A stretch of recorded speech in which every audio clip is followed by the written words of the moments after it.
guys, this is the tutorial on how to cinch up and stuff and finish your crocheted pumpkin. So let's get right to it. So you've done the half double crochet in the back third loops all the way until you have reached the width of your pumpkin that it needs to be for the size you chose, that you found in the table. And so now we need to make a tube with this, and we need to stuff it. So we're gonna shape everything. So first things first is to make a tube. So as you may have seen in the pictures, this is the right side because you can see all the rows of little V's. This is the ribbing, the right side that's going to go outside. This is the wrong side that's going to be stuffed inside the pumpkin. So to slip stitch these edges together, you need to put the right sides together. So you're going to fold them like this. And then we're just going to slip stitch this across here by putting your hook through one loop from each side. So I like to grab the outside loops, like here and here and here and here, and you just grab your yarn, pull it through, and pull through. There's no yarning over anything. It's just a slip stitch, which is basically like sewing it together without having to use your sewing needle. So you do that. You're going to do that all the way across. And you want to do it kind of loosely because you still want this to like have some stretch to it when we stuff our pumpkin. We don't want anything to be tight. So just really loosely slip stitch across here in those outside loops. I will meet you at the end of the row. All right, now when you get to this last stitch, you just want to make sure that you're picking up the last bit, and this should be like a closed circle now. You shouldn't have any like extra edge like hanging out here. That means you have more stitches to keep slip stitching. So now this is a tube, and we're not quite done yet. So this is one of the sizes where I did an even number of rows here, and so the tails ended up on the same side. This isn't always going to happen to you with every crochet pumpkin you make, but if your tails end up on the same side, all you need to do is turn, well, chain this, turn, and we're gonna super loosely, even more loosely than you did this stitching, you're gonna slip stitch back across here just to kind of walk your yarn back to the other side. And this is all gonna be inside the pumpkin, so it's gonna look kind of yucky and definitely not polished, but it doesn't even matter because it's just gonna go inside. So see how I'm being like super loose with this? We do not want it to cause any kind of tension inside the pumpkin. We're literally just trying to get back over here. So when you have your tails, your two tails on opposite ends, you know you're ready to start cinching. So this is the bottom tail, and then this is the top one. And when we cut, remember we want quite a bit of a tail for this one because that's how we're going to make the bumps of our pumpkin. More is better. It's better if you end up with extra. You do not want to run out of here, so better safe than sorry. All right, then you can just pull that tail through here. Pull it tight to make a knot, and put this inside out now. So this is going to be the outside pretty side of your pumpkin. There we go. So when we are cinching this up, we want to start with the bottom, the shorter tail first. So I'm going to thread my yarn needle. I really like these metal ones because they can poke through quite a bit, but the plastic ones work just fine too. So when I'm finding where to cinch around here, I kind of look for these archways, like little rainbows. And at the top of those rainbows, there's going to be just like a twist of a stitch. That's where you turned the row. That I just put my needle up and through. And I'm not going to weave it back down. I'm always going to weave it up and through. So up and through that little rainbow. Up and through the top of this one. Up and through top of this one. And as you can see, this is starting to gather the bottom of the pumpkin. So you're going to do that all the way around. I will meet you at the end of this. Okay, so we've cinched up through all the rainbow tops, and the pumpkin, the bottom of it is coming together nicely. What I like to do is I like to take my needle through these stitches again, just to give it some extra stability and to make sure that it doesn't start unraveling over time. And you can see that's helping it close up even more all the way. It's okay if you don't get it through every single stitch, but you just want to do it for good measure. And now, once this is closed and I'm pulling it pretty tightly, now I just find anywhere to tie a couple of knots under here. So I just find like any loop, put it through and put my string through. So it just ties like a basic knot.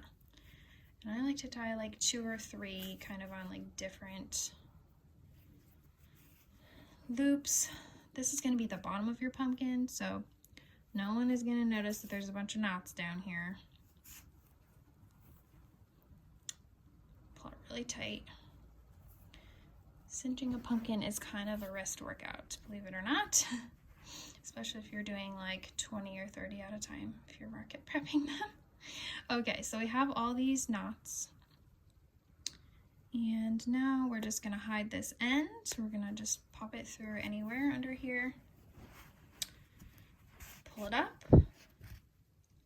and just leave it in here because this is the inside of your pumpkin and no one is gonna see it. This will just become stuffing. Now comes the stuffing part.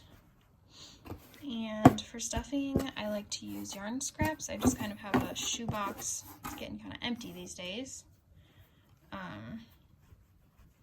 shoebox that I keep my random ends in, which is nice if you are doing a lot of projects. You'll be surprised at how many ends you collect. You could also use polyfill, which this is readily available at pretty much any craft store. And it's relatively cheap depending on where you get it. Maybe you can find a sale or a coupon. So when you're stuffing your pumpkin, you want it to be full, but you don't want it to be like busting out of the seams. So this is starting to look pretty good. And the more you make, the more you'll be able to just kind of tell like, oh, yep, that's enough stuffing. And as I'm stuffing, I kind of make like a donut shape. This part in the middle is going to end up getting pressed down once we cinch everything together, and the stuffings will go to the side. So I just kind of do that with my fingers to help everything lay nicely. And then I think this will be good. So now we're going to cinch up the top. Get out my yarn needle again, and this tail is long, so if you want to pull the end of your tail through kind of far this first bit, that makes it a little bit easier. So I'm going to go around and I'm going to find the rainbows again. I'm going to put my needle up and through each of the top of the rainbows. all the way around. So I will meet you back when this pumpkin is cinched up.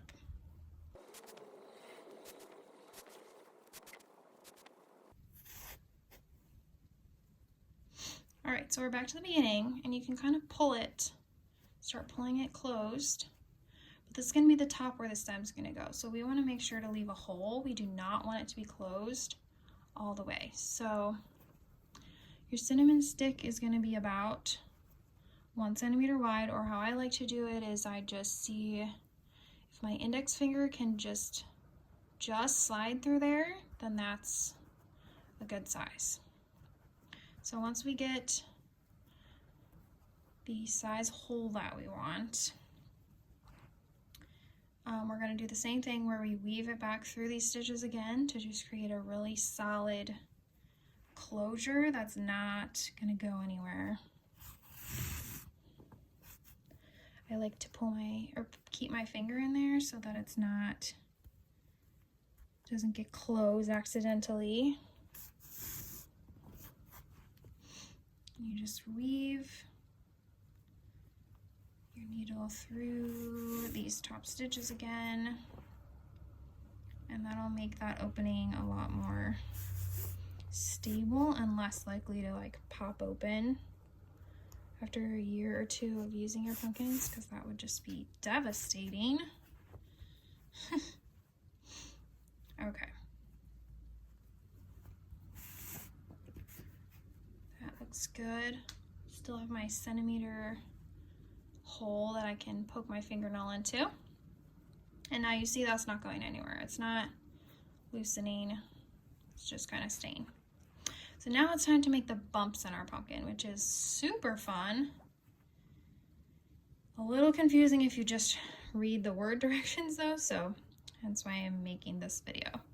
So what you want to do is you're going to take this long tail, that's why we need such a long bit here, and wrap it from top to bottom.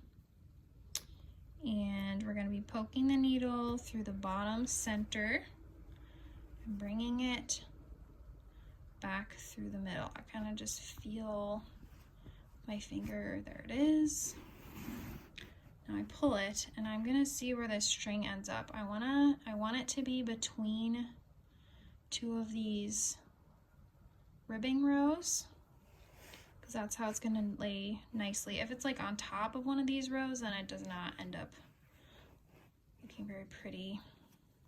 So you're gonna pull that tight, and there's one bump. You're gonna make 5 bumps around the pumpkin, equally spaced out. So next one, I think I'm gonna put maybe here or here. Let's try here. Oop, there's some stuffing poking out. That's fine. So put my yarn along the edge here, poke through the bottom, back through the top. Make sure the string is laying nicely against one of these rows before I pull it tight. There, now we have 2 bumps. This part is so satisfying because you can see your pumpkin taking shape finally. This is my 3rd bump. Making sure this is between 2 of the ribbing rows. Pull it together nicely. Okay, so we have 1, 2, 3. Now we need 2 more to fit in between here and here, so I'll probably put it here and here.